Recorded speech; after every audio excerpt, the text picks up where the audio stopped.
Hi guys, it has been a short minute since you heard from us. You must be wondering how we're doing. We're doing well. We hope you guys are doing well as well. Happy New Year from us. I know the year is old, but still, Happy New Year from us.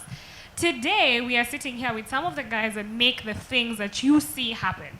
So TDC has been there since, I think, mid-2020, and there's a whole team that puts together everything that we see, and that is a team that I am seated with here today. And we have a couple of things we want to put out to you as our viewers and as the guys who have built us up as time has gone by, and I'm just going to start with the person immediately on my left. So introduce yourself, tell us something we don't know about you that is not your name, because nobody knows your name here, that is not your name, and then we can keep it moving. So my name is Maina Shege, and I appreciate just being here, and of course behind the scenes as well, big time on the mentorship angle, if I may call it that. And Debate Circle, amazing place to be at, amazing visions ahead, and I'll be sharing that once you give me the opportunity. But the bottom line is this: debate has to happen every single day of our lives. All right, let me leave Bill to take up the. Oh, did I introduce him? Sorry. Go on. Anyway, this is another character whose face you may not have seen, but is very pivotal in what we do. In fact, without him, this show does not come together. I'm telling you that with a lot of confidence. So I'm going to just throw it at you. Tell us about yourself. My name is Bill Omondi. I'm the part of Debate Circle that you don't see quite often. But yeah, I'm glad to be part of this team. I'm the lead strategist, if you can put it like that. And that's what I do. Yeah. You can definitely put it like that. What do you mean you're the lead strategist? For someone who's sitting at home and has seen Bill and has said, me, I want to be the lead strategist for TDC. What is the lead strategist? Well, it's a lot of scrappy things put together. So the aim is what we see on the screens, there's an entire process that goes behind it. And every single day when you wake up, before we see Stephanie on the screen, we have to put so many things together, and that's what I do. So from how we're going to do the shoots, everything else, we have to coordinate all that and ensure still the content is top-notch. So that's ideally what goes around strategy. Yeah. So I'm just going to put in a quick anecdote here. There is, back in the day when people did not have alarm clocks, how people used to be woken up is a tap on their window using a really long stick. Right? And so the guys who used to knock on windows to wake people up were called knocker-uppers. So that's basically being part of TDC strategies, because Zan wakes us up on shoot days to ensure that if the shoot is at 9, we are here by 9. Jane? Steph, please, speak for yourself. So hi, my name is Jane Ache. I'm not really a new face here. I've done a lot of conversations on the Debate Circle. The capacity which I work here is I work as Director of Corporate Affairs, and Director sounds like a very fancy name. But basically what Corporate Affairs involves is how do we merge the gap between the conversations we have here and people in the corporate space. And ideally is bridging the gap between young people and spaces that they would want to see themselves. So how do we find a way to transform conversations to actually bring value to the end user, that is the consumers of what we do. Yeah. So it's pretty new docket for me, but I'm excited for what the year has to bring. All right, and my name is Stephanie Washira. It has not changed. I am the lead, let me just say the content strategist for this team. So basically what that involves is ensuring that we have what content is running, who is coming on the show, what angle of conversation, because again, conversations have been there since time immemorial. What we do is not new, what we do is not special. It's just about finding that different angle that you're going to tackle every conversation in. So that's basically what I do. We're a think tank all together, but that's, yeah. I think there's one, two things you guys have not said. What is that one thing that people don't know about you, Bill? They're finding out today. I'm single. If shoot your shot was a person. Hey, okay, fine. Jane, what is that one thing that you're finding out about you today? I don't want to overthink it because I don't want to make it too serious and also don't want to make it too dull, but what's the one thing? I played tennis when I was in high school at competitive level. I didn't know that. That's okay. That's good. Oh, wow. Okay, that's interesting. It's just recently that Angela Okutoi won us our first, championship medal. One thing that people don't know about me, I love grass. The core of this conversation today is to find out what everybody on this panel, these are the core drivers of the debate circle. What do you feel about this year? What are the things that you want to accomplish for yourself, for your viewers, from debate circle? What is the one thing, or rather the few things put together that you think debate circle can achieve in this coming year? I'm going to start with you, Maina. Well, I think allow me before I just jump to this coming year, which is this year now, right, 2022, to just speak about the vision behind and what I foresee. Well, from my years, over 10 years plus, having run debates across the country and seen a lot of people, generations now, I feel like a grandpa now. I go sometimes to the bank and the teller there is like, I know you, you are the judge. And I'm like, wow, that's important. The idea was to not only just help people articulate things out, but also to develop critical thinking so that people can always question things that are there, not just to accept things as they are, status quo. It's good to question. And we are privileged to be in a country where it's democracy that is happening, and sometimes we can ask questions and even speak them out. And so there was that sort of like gap after high school. Where are these guys going to? Is there a platform where they can continue on to address these matters? And you know, that sort of brought in the aspect of calling you guys and asking, hey, can we do something together? And that's what birthed the debate cycle. And what do we see so far? I think for 2022 still marries back to the years of why we started it, and we're looking at really having these conversations ongoing. And I'm very glad at the milestones that we are doing. I know COVID came around, so we couldn't really have a lot of engaging conversations, but let's have the industry leaders coming here and being questioned. Let's have questions being asked to the relevant authorities that we have. Let's not just keep quiet while bad things are happening, yet we could debate about them, because debate is always a way of letting people know the real things they have, their rights, and so far I believe there's still room for us to do that. So my vision is that this year now that COVID, where is it now, by the way? I think it's flat, right? It's almost going down. Now that it's about to disappear, then we're going to have more conversations, especially on debate, from the corporate sections to the business world, politics, and everything else. Right. Yeah. Billy, I think I'm going to put it to you, the same exact question I've asked. What is your vision as the lead strategist of the debate circle for this year? I think, given the fact that we've had this for like a year, like one active year, trying to push conversations, trying to engage with young people, talking about different things, this particular year for me is the year to open our doors to more voices, more people, not only harnessing the youthful voices, but I want young people to own their truths, particularly because it's one thing to be in a space where you're a young person and a lot of things are already said for you. You're young, the only thing you need is an opportunity, a job, and everything. And nobody is really in a position to listen to you, how unique your experiences are, and what you have to say about what's going on, not only from a position of the fact that you're young, but from an informed place. And I think that's the one thing I'd want to inspire people through Debate Circle this year.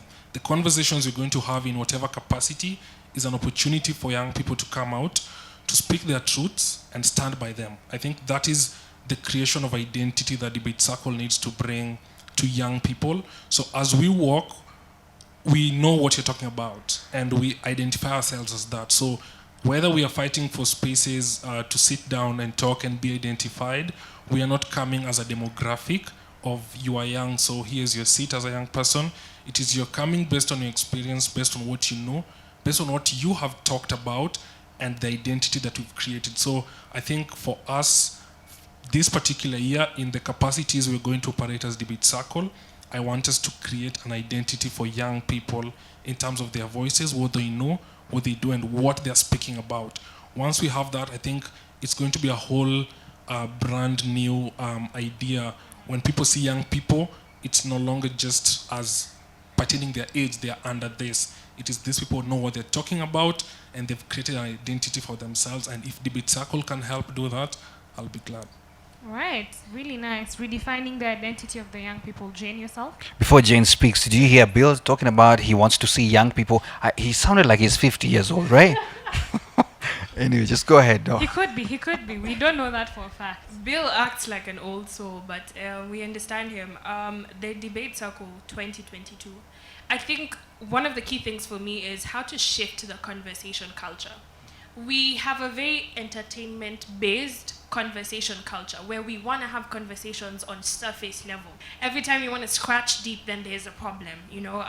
Either I'm not conversant with those things or you're being too serious. So what this platform offers, or what I would want the vision of this platform to be, is can we stimulate conversations that go beyond the surface? Can we question things? Can we have a sense of accountability, not just as young voices, but also as a nation in general? Because I think as much as we say that our demography is young people, we tend to forget that there are also older people that relate to a lot of the things we talk about on this platform. So not just focusing on targeting young people alone, but also creating a culture shift in how we have conversations. As you said, debate is at the core of every conversation we have. I think sometimes when you talk of I'm a debater, or I used to debate in high school, there's a problematic connotation that comes with it. So just changing that culture to how we understand each other is, if I can't prompt you or make you to be in a place where you're uncomfortable, then we really can't get to an understanding of what is our perspective on different things. So the culture change for me is very important on Debate Circle. Right, I think for me it's transition. So one of the things that I realize is that like something that all of you have reckoned with is the idea that a lot of us used to debate in high school. And one of the reasons that we birthed TDC is exactly as Maina has said, that we now came into the world and there were such few spaces where we could express ourselves in a way that changes a lot of things on the ground, in a way that shows our conviction with facts. So I think one of the things that I have been trying to look at, one of the things that has been a thing for me is the idea of, can we transition people who go through TDC to be something better and greater?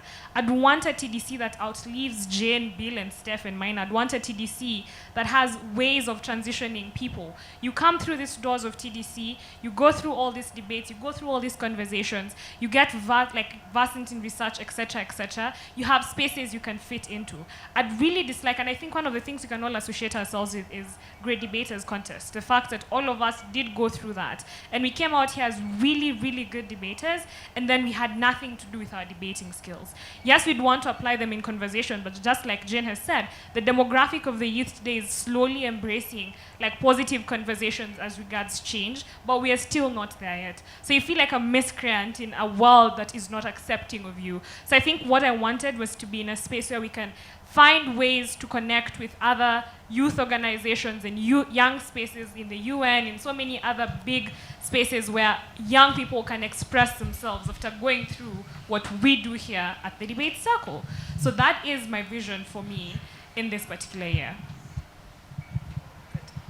All right, so I think the other thing that I'd want us to talk about is we have all these wonderful ideas about how we want TDC to grow and what is our vision for all the young people and ourselves. I think the question is, how are we realizing that? What are some of the avenues that we are using? Because of course, in as much as we are a team, we each have our own projects.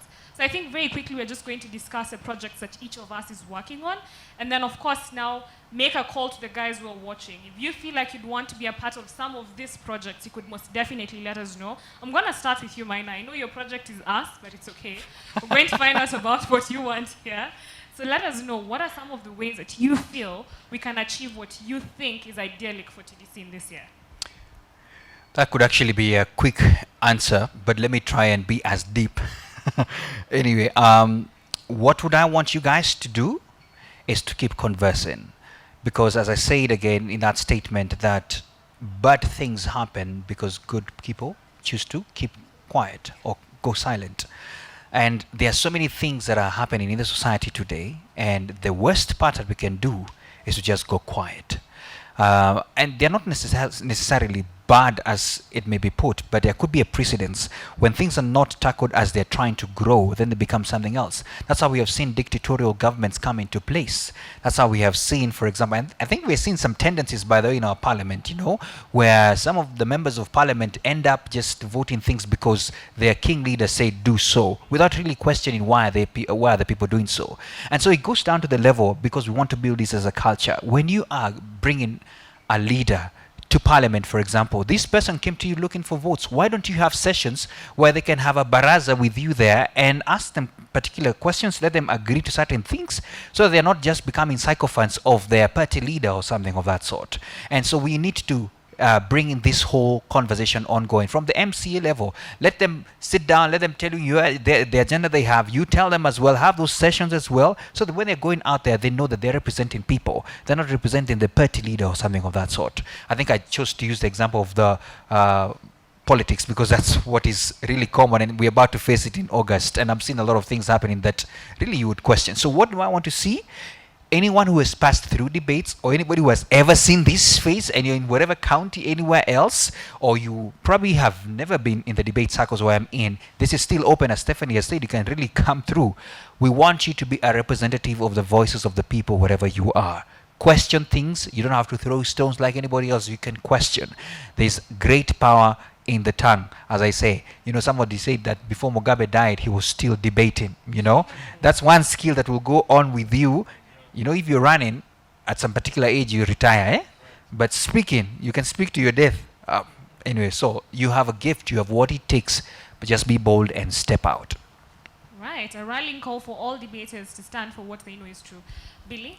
I think I'll just follow that up with the fact that we came up with a small group of people who envision or see things the way we do, especially conversation-wise, called Friends of TDC. And we're actually hoping that becomes a thing. We're hoping to register it. We're hoping to make that call that Maina is saying to all other young people who resonate with how we have conversations, how we debate, how we talk about things. We want to harness that together and bring it together and ensure that we can reach out to more people.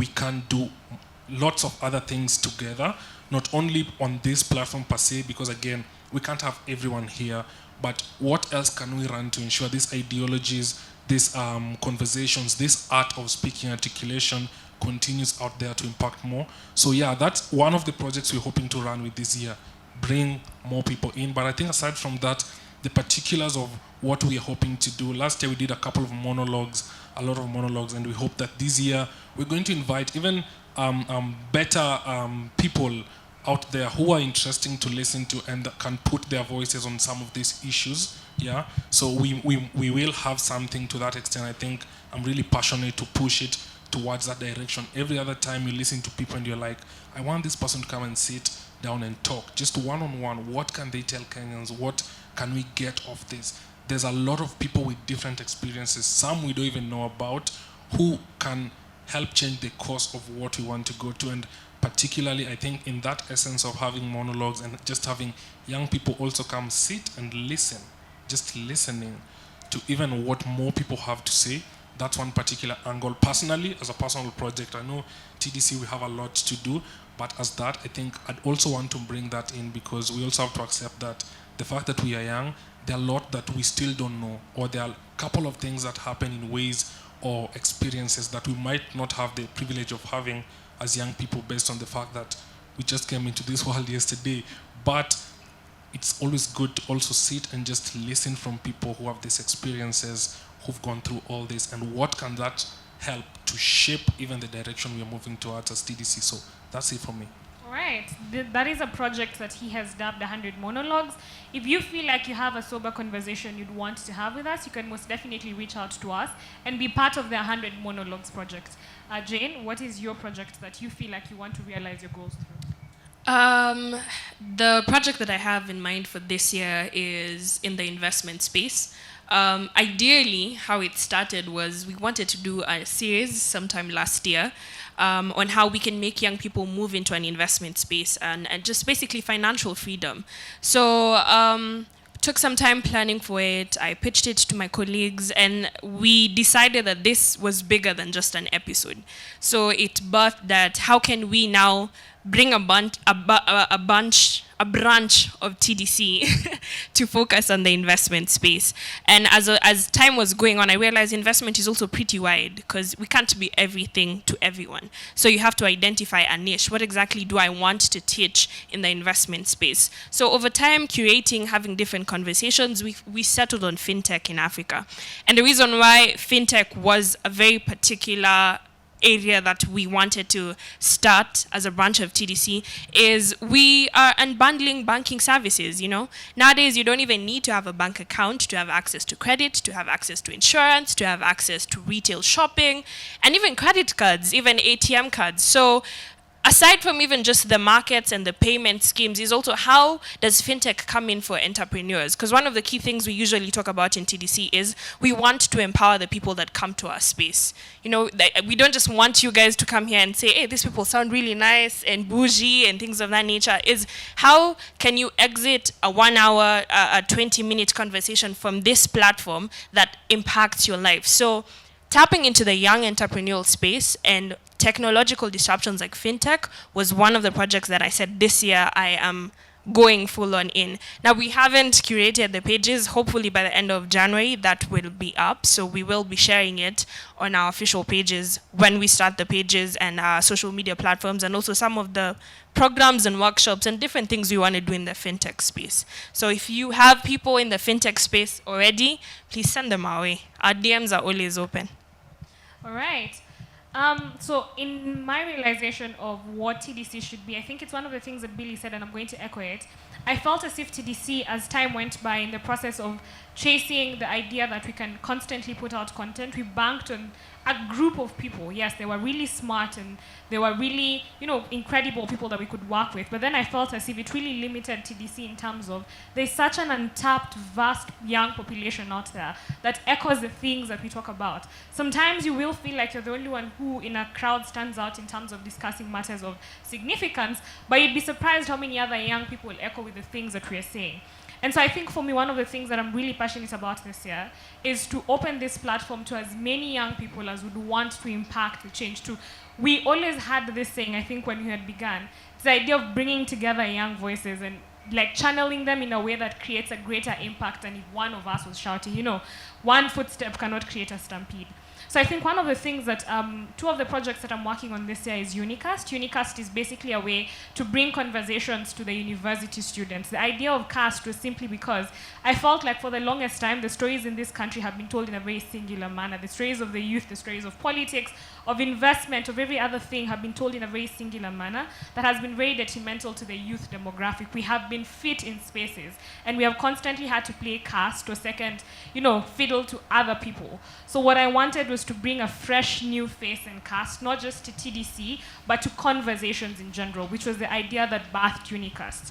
So we are going to be coming to universities near you. Whichever university you're in and you'd want to be a part of Unicast, do send us a message. We are most definitely looking for as many universities as we can possibly have to bring these conversations to you. We don't want to have to inconvenience you to come through to our offices. We will come to where you are. We're going to listen to what you have to say. The other project is Africa Retold. So Africa Retold is quite something for me because it's a project that brings together not just Kenyan students but African students all together. I felt as if one of the things that I wanted to give TDC was a very continental feel. While our problems as Kenyans feel very peculiar to us, they really aren't. African problems are Kenyan problems and vice versa. So I wanted to give TDC a space where we can explore what are the commonalities in the problems that we face as African countries, and how can we collectively as young people harness the strength of our voices into a movement that not just impacts Kenya as a country, but very many other countries in the region. So that is also a project that we're working on. If you're watching this from a space that is outside Kenya and you'd want to be a part of this project, by all means reach out to us. We're trying to redefine the African narrative. We're trying to tell stories of Africanism in a way that has not been told before. We're trying to take back the authority to tell our stories in the way that impacts us with context best. So yeah, those are the projects that we're working on. If you'd want to be a part of any of the projects that has been mentioned, like we've said over and over, by all means reach out to us. So we'd like to wind up this session, so I'm just going to give each one of you a minute to say something really quickly, and then we can wind this up. All right, this session was supposed to be 10 minutes. It has gone past that, so I won't keep you. So my one statement to you is this: get on and debate. Everything falls under that. Start conversing. It doesn't have to be wherever you are, start with what you have. If it's even 5 people, whatever you are, joining into the conversation, don't be left behind. I think the minute for me would be, let's hit the road running. Let's just start. Let's go. Yep. The 60 seconds for me will be being here and discussing all this brings also a level of accountability to each and every one of us, because at the end of the year, these are some of the things we review in your status report. So to our audience is your voice matters. your small space in your family, in your friends, and things of that nature, it matters. If this space can inspire you to do anything, is to use your voice. Good. I think for me it's to say that gradualism is a very tranquilizing drug. As young people, we've always been put in situations where we are convinced that the only change that we can have is over time. I think that this is a platform that should teach you that if you want it now and you want it badly enough, you will get it. And I think that's what we want to teach you this year. It is that all these projects have to be accomplished and they cannot be accomplished without you. So help us galvanize this movement by being a part of us. I think that's... And follow us on YouTube, subscribe, Instagram, Twitter, Now you sound Facebook. like a content creator. Anyway, thank you so much for being a part of this. Over the past 1.5 years, we have enjoyed your support immensely, and we are really looking forward to working together with every single one of you. For as long as you relate with content, you don't even have to be a part of us. You don't have to be as loud as Jane or myself. But for as long as you echo the same sentiments, we would be delighted to have you on this page. So thank you so much for being fans and for being followers and for supporting and for putting our word out there, a good word out there. And we cannot wait for what 2022 has for us. Thank you so much. I'd like to also echo our technical team. You might not see them. They're behind the cameras. We have Joy, we have Annette, we have Veuri. These are the guys that put together the content in the way that you see them, and they're all under Frontlight Media, which is led by Maina, for all your media needs. So yes, thank you so much for being a part of this. We are delighted to work with you, and we shall see you in the subsequent videos. Yeah, this is where we look at this camera, all of us, and wave at them and say bye.